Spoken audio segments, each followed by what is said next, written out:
33ஆம் அதிகாரம் 12வது வசனம். பென்யமீனை குறித்து கர்த்தருக்கு பிரியமானவர் அவரோடே சுகமாய் தங்கியிருப்பார். அவனை எந்நாளும் அவர் காப்பாற்றி அவன் எல்லைக்குள்ளே வாசமாய் இருப்பார் என்றார். ஹல்லேலூயா. ஒரு விஷயம் இந்த வசனத்தின் மேல கரங்கள் வைத்து ஒரு நிமிஷம் நம்ம ஜெபிக்கலாம்.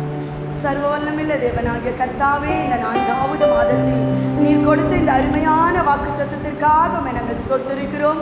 இந்த வாக்குத்தத்த வசனத்தோடு நீர் என்ன எங்களோடு பேச சித்தமாயிருக்கிறீரோ அந்த காரியங்களை நீர் பேசும் ஆண்டவரே.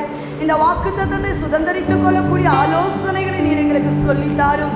இந்த வாக்குத்தத்தங்களை சுதந்திரித்துக் கொண்டவர்களா இந்த இடத்தை விட்டு செல்ல கர்த்தர்களுக்கு அனுக்கிரகம் பாராட்டும். நீரே வெளிப்படும், பரிசுத்த ஆவியானவர் வெளிப்பட்டு எங்களோடு கூட நீர் பேசும். இயேசுவின் நாமத்தில் பிதாவே. ஹல்லேலூயா, ஹல்லேலூயா. இங்கே நம்ம வாசிக்கிறோம், பென்யமீனை குறித்து கர்த்தருக்கு பிரியமானவன் அவரோடே சுகமாய் தங்கியிருப்பான். அவனை எந்நாளும் அவர் காப்பாற்றி அவன் எல்லைக்குள்ளே வாசமாயிருப்பார். கர்த்தர் கொடுத்த இந்த அருமையான வாக்குத்தத்தத்துக்காக நம்ம எல்லா கரங்களை தனி கர்த்தரை ஸ்தோத்திரம் பண்ணலாம்.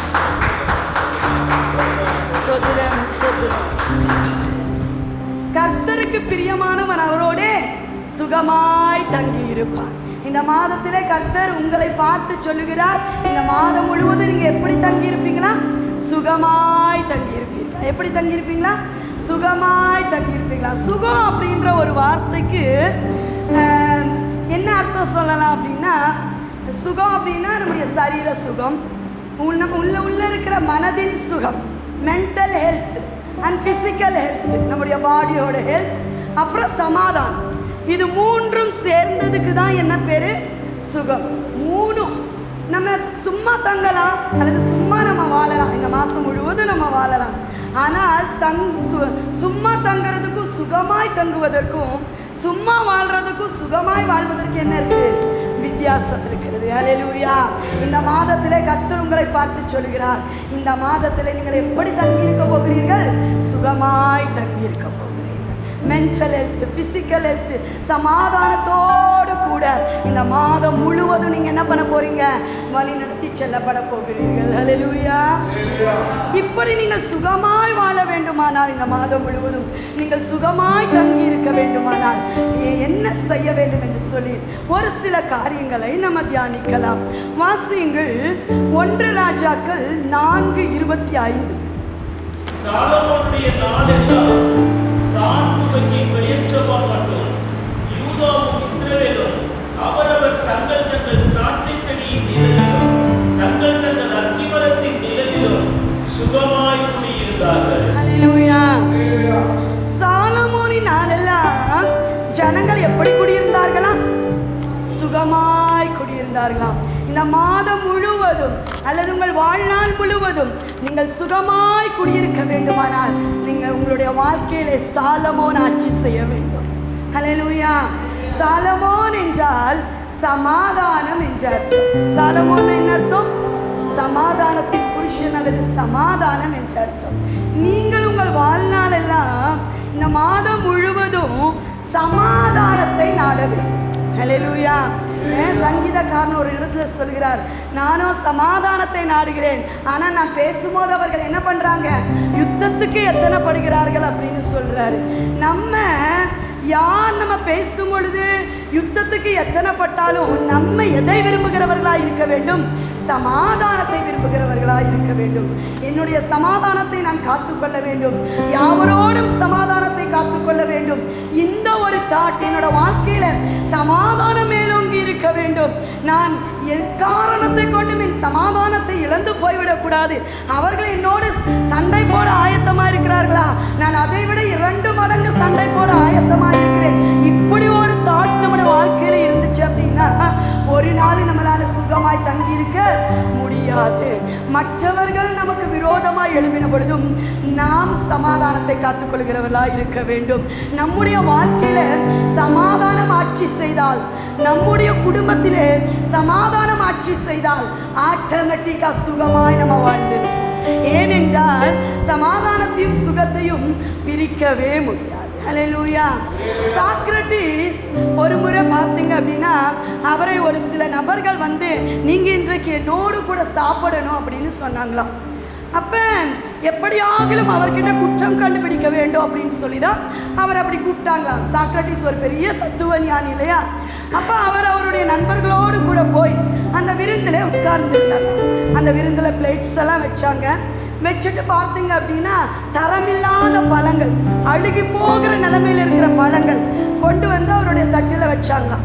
அப்போ சாக்ரட்டிஸ் நண்பர்கள் எல்லாம் சொன்னாங்களா, இப்படி அழுகி போன நிலைமையில் இருக்கிற இந்த பழத்தை வைக்கிறாங்களோ உங்களை எவ்வளோ கேவலப்படுத்துகிறாங்க, நீங்கள் ஒன்று அவங்கள திட்டுங்க, அப்படி இல்லைன்னா சாப்பிடாம எந்திரிச்சு வந்துருங்க அப்படின்னு சொன்னாங்களாம். அப்போ சாக்ரட்டிஸ் சொன்னாரா, நான் நிறையா தத்துவங்களை சொல்லியிருக்கிறேன், பொறுமையை குறித்து நிறையா தத்துவங்களை சொல்லியிருக்கிறேன். நானே இப்போ பொறுமையாக இல்லை அப்படின்னா நான் சொன்ன தத்துவங்களெல்லாம் யார் பின்பற்றுவாங்க அப்படின்னு சொல்லிட்டு அந்த அழுகி போன நிலைமையில் இருக்கிற பழத்தையெல்லாம் அமைதியாக சாப்பிட்டு விட்டு வந்தார். ஹல்லேலூயா. ஒரு உலக மனிதன் இப்படி சமாதானத்தை விரும்புவார் என்றால் தான் சொல்லுகிற காரியங்களை மற்றவர் பின்பற்றணும், ஒரு முன்மாதிரியாக இருக்கணும்னு நினைப்பார் என்றால் என்னோட பேரை நான் இந்த இடத்துல ஒரு சின்ன விஷயத்துக்காக, ஒரு சாப்பாட்டுக்காக நான் என்ன பண்ணக்கூடாது, என் சமாதானத்தை இழந்து போயிடக்கூடாது அப்படின்னு அவர் நினைப்பாரானால் கர்த்தருடைய பிள்ளைகளாகி நீங்களும் நானும், சமாதானத்தின் தேவனை ஆராதிக்கிற நீங்களும் நானும் சமாதானத்தை எவ்வளவு அதிகமாய் விரும்ப வேண்டும். ஹல்லேலூயா. நீங்கள் இந்த மாதத்தில் ஒரு தீர்மானம் பண்ணுங்க. சின்ன சின்ன காரியத்திற்கெல்லாம், சின்ன சின்ன பிரச்சனைகளுக்கெல்லாம் என் சமாதானத்தை நான் என்ன பண்ண மாட்டேன், ஒரு நாளும் இழந்து விட மாட்டேன். சின்ன சின்ன பிரச்சனைகளுக்கெல்லாம் பதறி போய் நான் பேச மாட்டேன். நான் 100% சமாதானத்தை வாஞ்சிப்பேன். மற்றவர்களோடு சமாதானத்தை நாடுவேன். எவ்வளவு சமாதானத்தை காத்துக்கொள்ள பிரயாசப்பட வேண்டுமோ அவ்வளவு கவலை என்னுடைய வாழ்க்கையில சமாதானத்தை நான் காத்துக்கொள்ளவும், சமாதானத்திற்காக பிரயாசப்படவும் தீர்மானிக்கிறேன். ஒரு தீர்மானத்தோடு இந்த மாதத்திலே நீங்கள் செல்வீர்களானால் மெய்யாகவே இந்த மாதம் முழுவதும் நீங்கள் சுகமாய் வாழ்ந்திருப்பீர்கள். ஹல்லேலூயா. அடுத்தபடியாக நீங்கள் சுகமாய் இருக்க வேண்டுமானால் நாம் என்ன செய்ய வேண்டும்? வாசியுங்கள். நீதிமொழிகளின் புத்தகம் 18ஆம் அதிகாரம் 10வது வசனம்.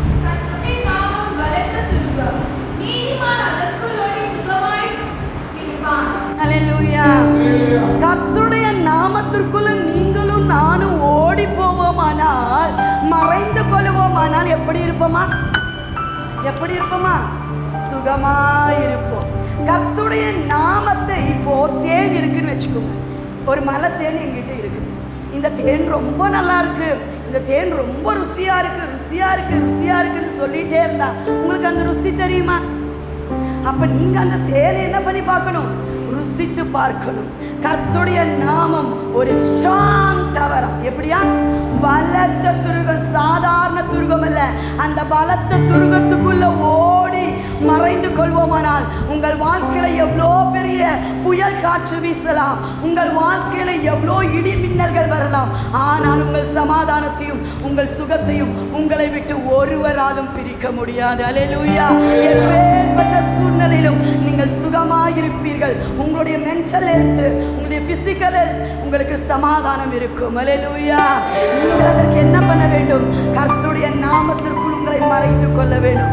நிறைய பேர் கர்த்தருடைய நாமத்தை பயன்படுத்துவதில்லை. அல்லேலூயா. நீங்கள் இந்த மாதத்திலே கர்த்தருடைய நாமத்தை எடுத்து பயன்படுத்த வேண்டும். கர்த்தருடைய நாமத்தை அறிக்கை செய்யணும். கொஞ்ச நேரம் கூட உங்களுடைய சிந்தனையும் நீங்க ஃப்ரீயா இருக்கிற டைம்ல உங்க வாயும் சும்மா இருக்க விடாதீங்க. நிறைய சொற்களை பேச பேச என்ன வருமா? உலக பிரகமான மனிதர்களிடத்தில் அதிகமான வார்த்தைகளை பேச பேச நமக்குள்ள என்ன வரும்? பாவம் சேர்ந்து கொண்டே இருக்கும். ஆனால் கர்த்தருடைய நாமத்தை சொல்ல சொல்ல அல்லது கர்த்தருடைய நாமத்தை பயன்படுத்த பயன்படுத்த நம்முடைய வாழ்க்கையில, நம்முடைய ஆத்துமாவிலே சுகம் கூடிக்கொண்டே இருக்கும். அல்லேலூயா. அப்போ இந்த மாதத்துல கர்த்தருடைய நாமத்தை பயன்படுத்துங்க அதிகமாய். இயேசுவின் நாமம் இந்த வேதாகமத்திலே பல நாமங்கள் அவருக்கு கொடுக்கப்பட்டிருக்கிறது. அந்த நாமங்களை எல்லாம் இந்த மாதத்திலே தியானித்து தியானித்து தியானித்து அதிகமாக உங்கள் வாயிலே நீங்கள் இந்த நாமத்தை நீங்கள் என்ன பண்ணுங்க?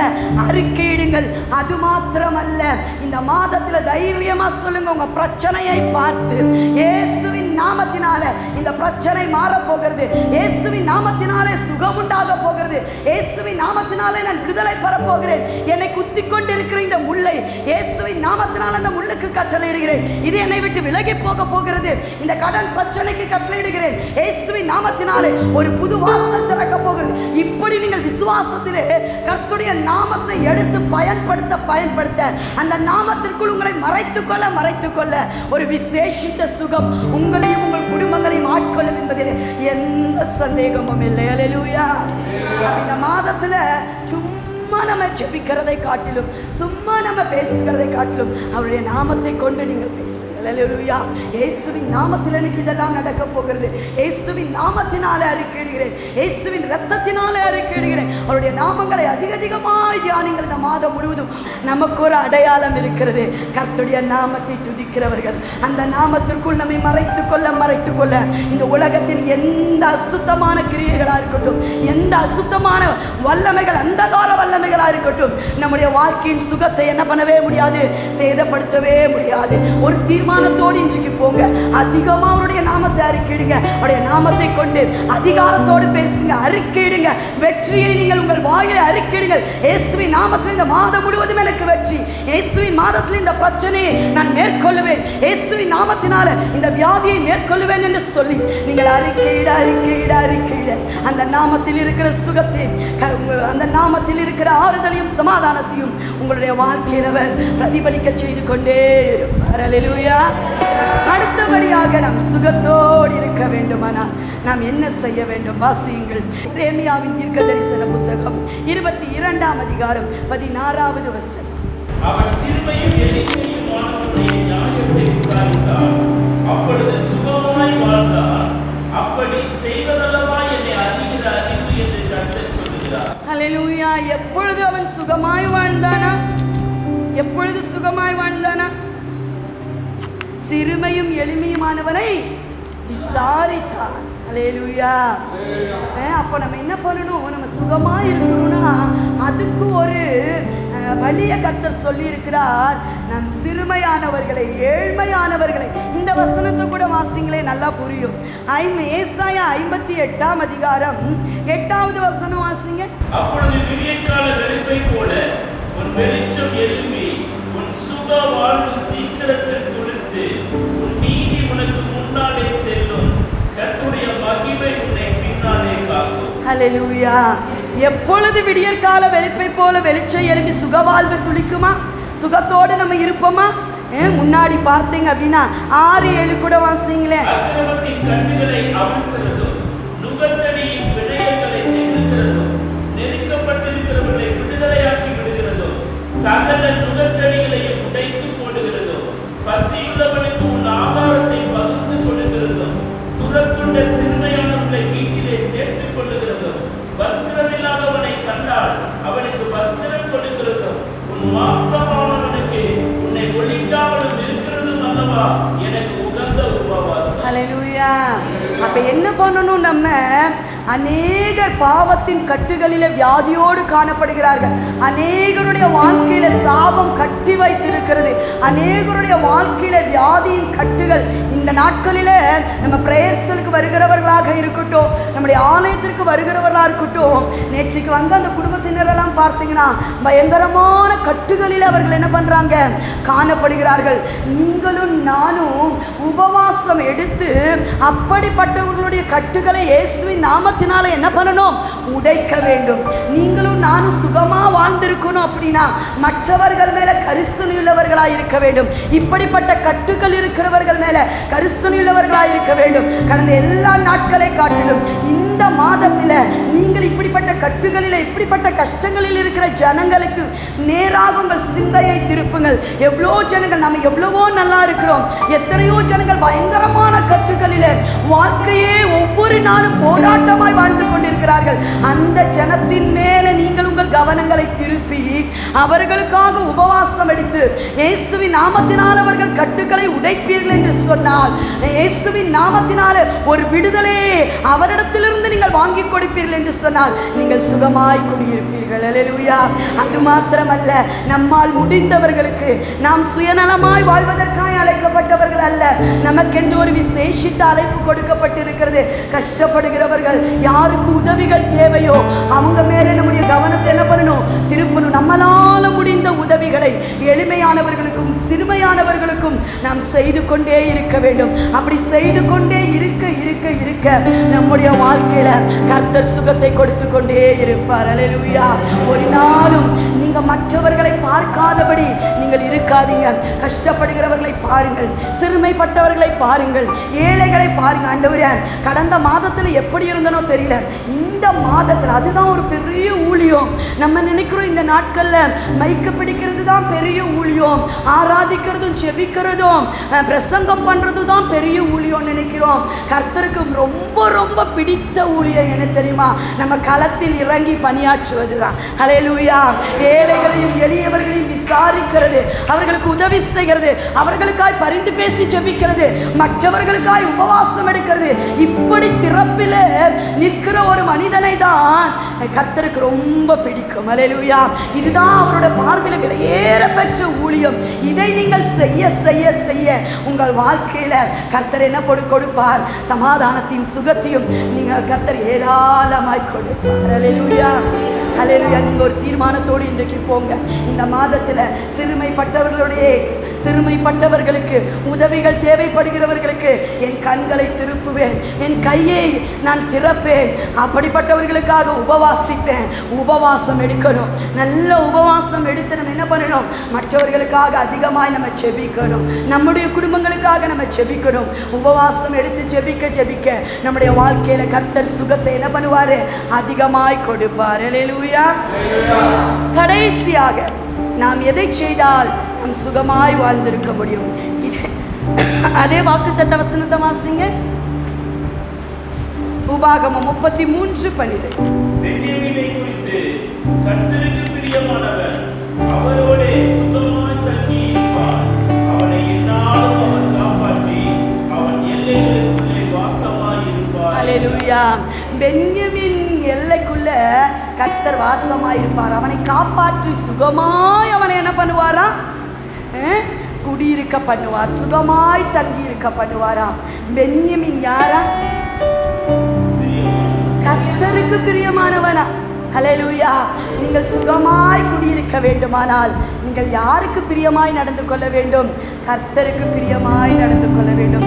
இன்றைக்கு ஒரு கூட்டம் இருக்குது, எப்படி தெரியுமா? என் மனுஷருக்கு எப்படியெல்லாம் என பிரியமா வாழ முடியும், கர்த்தருக்கும் பிரியமாக ஒரு சில நேரங்களில் மனுஷருக்கும் பிரியமாக நம்ம நடந்து கொள்ளணும். ஆனால் மனுஷரா கர்த்தரா அப்படின்னு வரும்போது யாரை ரொம்ப அதிகமாக பிரியப்படுத்தணும்? கர்த்தரை பிரியப்படுத்த. ஹல்லேலூயா. ஹல்லேலூயா. இந்த பென்யமீன் கர்த்தருக்கு பிரியமானவன். ஒவ்வொரு காரியத்தையும் இந்த மாதத்தில் நீங்கள் செய்யும் பொழுதும், நீங்கள் பேசும் பொழுதும், நடக்கும் பொழுதும் நீங்கள் என்ன பண்ணணும்? யோசிக்கணும். நான் செய்கிற இந்த செயல், நான் பேசுகிற இந்த பேச்சு, நான் போகிற இந்த இடம் கர்த்தருக்கு பிரியமா இருக்குமா? இந்த காரியம் கர்த்தர் பிரியப்படுவாரா? இதிலே அவர் ஆசையா இருப்பாரா? நான் சொல்றேன், நான் பேசுகிற இந்த கான்வர்சேஷன்ல கர்த்தர் பிரியமா இருக்கிறாரா? இது கர்த்தருக்கு பிரியமா? நான் கர்த்தருக்கு பிரியமாய் நடந்து கொள்ள வேண்டும். யாரை நான் பிரியப்படுத்துகிறேனோ இல்லையோ, இன்றைக்கு ஒரு கூட்டம் கணவனை பிரியப்படுத்த மிகவும் ஆவலாயிருக்கிறார்கள், ஒரு கூட்டம் மனைவியை பிரியப்படுத்த மிகவும் ஆவலாயிருக்கிறார்கள், ஒரு கூட்டம் ஊழியக்காரர்களை பிரியப்படுத்த ஆவலாயிருக்கிறார்கள். நாமோ எல்லாவற்றை காட்டிலும் கர்த்தரை பிரியப்படுத்த ஆவலுள்ளவர்களாய் இருக்க வேண்டும். ஒவ்வொரு காரியத்தையும் இந்த மாதத்தில் நீங்கள் செய்வதற்கு முன்பாகவும் இந்த காரியம் கர்த்தருக்கு பிரியமா இருக்குமா? இவ்வளோ நேரம் நான் செல்போன் யூஸ் பண்றது கர்த்தருக்கு பிரியமா இருக்குமா? இவ்வளோ நேரம் அவங்க வீட்டில் போய் ஸ்பெண்ட் பண்றது கர்த்தருக்கு பிரியமா இருக்குமா? அவங்க அங்கே ரொம்ப அதிகமாய் அடிக்கடி அங்கே போறது கர்த்தருக்கு பிரியமா இருக்குமா, இந்த காரியத்தை நான் செய்வது கர்த்தருக்கு பிரியமா இருக்குமா என்று சொல்லி ஒவ்வொரு காரியத்தையும் நீங்கள் யோசித்து செய்வீர்களானால் உங்களுடைய சுகத்தை, உங்கள் சமாதானத்தை எந்த சூழ்நிலையிலும் இந்த மாதத்தில் நீங்கள் என்ன பண்ண மாட்டீங்க, இழந்து போகவே மாட்டீர்கள். இந்த மாதத்தில் நீங்கள் ஒவ்வொரு காரியத்தை செய்வதற்கு முன்னும் நீங்கள் என்ன பண்ணுங்க, இந்த நாள் முழுவதும் கர்த்தருக்கு பிரியமில்லாத ஒரு காரியத்தை கூட நான் செய்யக்கூடாதுன்னு நீங்கள் விரும்புங்க. நீங்கள் விரும்பும் பொழுது அப்படியே கர்த்தர் உங்களை என்ன பண்ணுவார், பாதுகாத்துக் கொள்வார். கர்த்தருக்கு பிரியம் இல்லாம நம்ம வாழக்கூடாது. கர்த்தருக்கு பிரியம் இல்லாம வேலை செய்கிற இடங்களில் மற்றவர்களைப் போல நம்ம இருக்க முடியாது. அவர்களுடைய வாழ்க்கை வேறு மாதிரி, நம்முடைய வாழ்க்கை கர்த்தருக்கு பிரியமா இருக்க வேண்டும். அவர்கள் என்ன வேணாலும் பேசுவாங்க, அவங்க எப்படி வேணாலும் நடப்பாங்க. அவருடைய லைஃப் ஸ்டைல் வேற, நம்முடைய லைஃப் ஸ்டைல் கர்த்தருக்கு பிரியமுள்ள ஒரு வாழ்க்கை வாழ வேண்டும். அது மாத்திரமல்ல, இந்த பென்யமீன் யார் தெரியுமா, யோசேப்போடு இரத்த சம்பந்தமான சகோதரன். ஹல்லேலூயா. யோசேப்பையும் பென்யமீனையும் பிரிக்கவே முடியாது. பென்யமீனை பார்க்காம யோசேப்புக்கு இருக்க முடியாது, யோசேப்பை பார்க்காம பென்யமீனுக்கு இருக்க முடியாது. யோசேப்பு பென்யமீனை பார்க்காம இருந்தா யோசேப்பு என்ன பண்ணுவாரு, கதறி அழுவார். பென்யமீனை பார்த்த மாத்திரத்துல யோசேப்பால என்ன பண்ண முடியல, அழுகை அடக்க முடியல. அவரை அப்படியே கட்டி அணைத்து கொண்டான் என்று வேதம் சொல்லுகிறது. இந்த மாதம் முழுவதும் உங்களையும் யோசேப்பையும் பிரிக்கவே கூடாது. உங்களுக்கு பரிசுத்தம் இரத்த சம்பந்தமான உறவாயிருக்க வேண்டும். கர்த்தருக்கு பரிசுத்தம் என்பது உங்கள் நெற்றியிலையும் உங்கள் வாழ்க்கையிலும் எழுதியிருக்க வேண்டும். நீங்கள் எந்த சூழ்நிலையிலும் உங்கள் பரிசுத்தத்தை இழந்துவிடக் கூடாது. நீங்கள் பரிசுத்தமாய் வாழ்வீர்கள் என்று சொன்னால் அப்பொழுதுதான் உங்கள் வாழ்க்கையிலே சுகம் இருக்க முடியும். உங்களையும் யோசேப்பின் பிரிக்கவே முடியாது. பென்யமீன் கர்த்தருக்கு பிரியமானவன், அவன் சுகமாய் வாழ்ந்திருப்பான். பென்யமீன் யோசேப்பின் இரத்த சம்பந்தமான உறவு, யோசேப்புக்கு மிக நெருங்கினவன். யோசேப்பு என்றால் பரிசுத்தம். பரிசுத்தத்தையும் பென்யமீனையும் என்ன பண்ண முடியாது, பிரிக்க முடியாது. உங்கள் வாழ்க்கையிலிருந்து பரிசுத்தத்தை பிரிக்கவே முடியாது என்கிற ஒரு அனுபவம் உங்களுக்குள் இருக்குமானால் உங்கள் வாழ்க்கையிலிருந்து சுகத்தையும் சமாதானத்தையும் பிரிக்கவே முடியாது. அல்லேலூயா. நீங்கள் பரிசுத்தத்திற்கு மிகவும் முக்கியத்துவம் கொடுங்கள். உங்கள் வாழ்க்கையிலே, பார்வையிலே பரிசுத்தம், சிந்தனையிலே பரிசுத்தம், எண்ணங்களிலே பரிசுத்தம், செயல்களிலே பரிசுத்தம், உங்கள் வாழ்க்கையில் ஒரு பரிசுத்தம். இது வெளிப்படுவதை உங்கள் குடும்பத்தினர் பார்க்க வேண்டும். உங்களுடைய கணவன் அல்லது உங்கள் மனைவி பார்க்க வேண்டும். உங்கள் பிள்ளைகள் உங்கள் வாழ்க்கையில் இருக்கிற பரிசுத்தத்தை பார்க்க வேண்டும். உங்கள் சபையினர் உங்கள் வாழ்க்கையில் இருக்கிற பரிசுத்தத்தை பார்க்க வேண்டும். புற ஜாதியார் உங்கள் வாழ்க்கையில பரிசுத்தம் இருக்கிறது, நீங்கள் ஒரு பரிசுத்தவான் என்று உங்களை குறித்து சாட்சி கொடுப்பீர்களானால் இந்த மாதம் முழுவதும் மாத்திரமல்ல, உங்கள் வாழ்நாள் முழுவதும் அல்லது கர்த்தருடைய வருகை பரியந்தம் நீங்கள் சுகமாய் சமாதானத்தோடு தங்கி இருப்பீர்கள். அல்லேலூயா. இன்றைக்கு ஒரு தீர்மானம் பண்ணுங்க, யோசேப்பு பரிசுத்தம், என் இரத்த சம்பந்தமான உறவு, என் இயேசு, நான் ஆராதிக்கிற கர்த்தராகிய இயேசு கிறிஸ்து, என்னிடத்தில் பாவம் உண்டு என்று உங்களில் யார் என்னை குற்றப்படுத்த வேண்டும் முடியும் என்று சொல்லி ஒரு முன்மாதிரியான பரிசுத்த வாழ்க்கை, எள்ளளவும் இம்மியளவும் பாவம் இல்லாத ஒரு வாழ்க்கையை வாழ்ந்து காட்டியிருக்கிறார். அல்லேலூயா.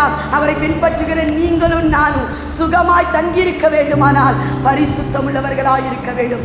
எந்த காரியம் உங்கள் வாழ்க்கையில பரிசுத்த குலைச்சலை உண்டாக்குகிறது, எந்த பார்வை உங்களுடைய வாழ்க்கையில பரிசுத்த குலைச்சலை உண்டாக்குகிறது, எந்த சுபாவம் கர்த்தருக்கு உங்களுக்கும் இடையில பிரிவினை உண்டாக்குகிறது, எந்த சுபாவத்தை நீங்கள் மாற்றாமல் இருக்கிறீர்கள், இன்னும் கர்த்தருக்குள்ள பரிசுத்தமாவதற்கு, இன்னும் கர்த்தருடைய சமூகத்தில் கிட்டி சேர்வதற்கு எந்த பாவம் தடையாயிருக்கிறது, இந்த மாதத்தின் முதல் நாளிலே உங்களை கழுவி நீங்கள் சுத்திகரிப்பீர்கள் என்றால் பரிசுத்தம் எனக்கு இரத்த சம்பந்தமான உறவு என்று சொல்லி பரிசுத்தத்தை அப்படி நீங்க வாஞ்சிக்கணும், பிரியமாய் நீங்கள் வாஞ்சிக்கணும். கடமைக்காக இயேசு பரிசுத்தமாய் இருக்க சொல்லி இருக்கிறாரே என்பதற்காக பரிசுத்தமாய் இருக்கக்கூடாது. பரிசுத்தத்தை நீங்கள் விரும்பி பரிசுத்தமாய் நீங்கள் வாழ தீர்மானிப்பீர்கள் என்று சொன்னார். கர்த்தர் உங்களை பார்த்து சொல்கிறார், இந்த மாதம் முழுவதும் நீங்கள் எப்படி இருப்பீர்கள், சுகமாய் தங்கி. அல்லேலூயா. அருமையான வாக்குத்தத்தம். கர்த்தருக்கு எப்பொழுதுமே நீங்க பிரியமா இருக்கணும் அப்படின்னா எப்பொழுதுமே அவருடைய சமூகத்தில் இருக்கணும். இருக்கணும், அவருடைய பிரசன்னத்தில் இருக்கணும், அவரை அதிகமாக தியானிக்கணும். இப்படி நீங்கள் அவரை அதிகமாக தியானிக்க அவருடைய பிரசன்னத்தில் இருக்க நீங்கள் எப்பவுமே கர்த்தருக்கு பிரியமாக என்ன பண்ணுவீங்க, நடந்து கொள்வீங்க. ஈஸியாக பாவம் உங்களை என்ன பண்ணாது, டச் பண்ணாது. அவருடைய பிரசன்னத்தில், அவருடைய தியானத்தில் நீங்கள் அதிகமாக இந்த மாதம் முழுவதும் என்ன பண்ணுங்க, செலவிடுங்க. வீண் சிந்தனைகளை சிந்திக்கிறோம். ஐயோ இந்த பிரச்சனை என்ன ஆகுமோ, ஐயோ இந்த காரியம் என்ன ஆகுமோ, இதையே நம்ம 24 மணி நேரம் சிந்திக்க என்ன ஆகுதுன்னா, நம்முடைய சிந்தனைகள் எல்லாம் கரைப்படுத்தி விடுகிறது. பாசிட்டிவாக நம்மளால் திங்க் பண்ண முடியறதில்லை. அவருடைய பிரசன்னத்தில் நம்மை காத்துக்கொள்ள முடிவதில்லை. இந்த கர்த்தரை குறித்து அதிகமாக நீங்கள் தியானிங்கள். இந்த மாதத்திலே அவருடைய பிரசன்னத்தில் அது எப்படியெல்லாம் அவருக்கு பிரியமாக இருக்கணும்னே சிந்தித்து கொண்டிருங்கள். இந்த மாதம் முழுவதும் உங்கள் ஆத்மாவிலும் ஒரு சுகம், உங்கள் சரீரத்திலும் ஒரு சுகம் இருக்கிறதை நீங்கள் அதிகமாக உணர்வீர்கள். நீங்கள் நம்ம இந்த வசனத்துக்கு நேராக ஒப்பு கொடுக்கலாமா? எல்லாரும் ஆண்டவரே, ஒரு அருமையான வாக்குத்தத்தத்தை இந்த மாதத்தில் நீர் கொடுத்திருக்கிறீர். கர்த்தருக்கு பிரியமானவன் சுகமாய் தங்கியிருப்பான், அவரோடு சுகமாய் தங்கியிருப்பான். இயேசுவோடு சுகமாய் தங்கியிருக்கிற ஒரு உன்னத அனுபவத்தை, ஒரு அருமையான வாழ்க்கையை இந்த மாதத்தில் நீங்க எனக்கு கொடுப்பேன்னு வாக்குத்தத்தம் கொடுத்திருக்கிறீங்க ஆண்டவரே. அந்த வாக்குத்தத்தத்தை அப்படியே சுதந்திரித்துக் கொள்ள கர்த்தர் கிருபை செய்யும். இந்த மாதம் முழுவதும் சமாதானத்தை காத்துக்கொள்ள கர்த்தர் உதவி செய்யும். எந்த சூழ்நிலையிலும் என் சமாதானம் எடுபட்டு போகிறதான வார்த்தைகளோ காரியங்களோ என்னிலிருந்து வெளிப்படாதபடி கர்த்தர் என்னை பாதுகாத்துக் கொள்ளும். பதறி போகிற வார்த்தைகள் வேண்டாண்டவரே, கர்த்தர் என் நாவுக்கு காவல் வையும். இந்த மாதம் முழுவதும் தேவனுடைய நாமத்தை அதிகமாய் பயன்படுத்த, விசுவாசத்தோடு தேவனுடைய நாமத்தை கொண்டு அறிக்கையிட கர்த்தர் கிருபை செய்வீராக. இந்த மாதம் முழுவதும் சிறுமையானவர்களையும் எளிமையானவர்களையும் நோக்கி பார்த்து அவர்களுக்காக உத்தரவாதம் பண்ணி உபவாசம் எடுத்து ஒரு விடுதலை அவர்களுக்கு வாங்கி கொடுக்கவும் ஆண்டவரே, அவர்களுக்கு உதவி செய்கிற அந்த உன்னத அனுபவத்தை எனக்கு நீர் தாரும் ஆண்டவரே. அப்பா, அது மாத்திரமல்ல, இந்த புதிய மாதம் முழுவதும் கர்த்தருக்கு பிரியமானது எது என்று சோதித்து பார்த்து அவருக்கு பிரியமில்லாத காரியத்தெல்லாம் தள்ளிவிட்டு பரிசுத்தத்தை அதிகமாய் வாஞ்சித்து உங்க பிரசன்னத்தில் எங்களை காத்துக்கொண்டு உமக்கு பிரியமாய் இருந்து சுகமாய் உம்மோடு தங்கி இருக்கக்கூடிய இந்த அனுபவத்தை எங்களுக்கு தாரும். இந்த வாக்குத்தத்த வசனத்தை கேட்டுக்கொண்டிருக்கிற எல்லாருக்கும் அப்படியே இந்த மாதத்திலே சுதந்திரமாக்கி தாரும் ஆண்டவரே. இந்த மாதம் முழுவதும் ஆத்துமாவிலே, ஆவியிலே, சரீரத்திலே ஒரு சுகம், ஒரு பெரிய சமாதானம் எங்களை ஆட்கொள்வதாக. ஒவ்வொருவரும் இந்த வாக்குத்தத்தத்தை சுதந்திரித்தவர்களாய் மாத்திரம் இந்த இடத்தை விட்டு செல்ல வேண்டும். இந்த வாக்குத்தத்தத்தின்படியே இந்த மாதம் முழுவதும் எங்களை வழி நடத்தும். அப்படியே நிச்சய புகழ்தேவுக்காய் உமக்கு நன்றி செலுத்துகிறோம். இயேசுவின் நாமத்தில் ஜெபிக்கிறோம் ஜீவனுள்ள நல்ல பிதாவே.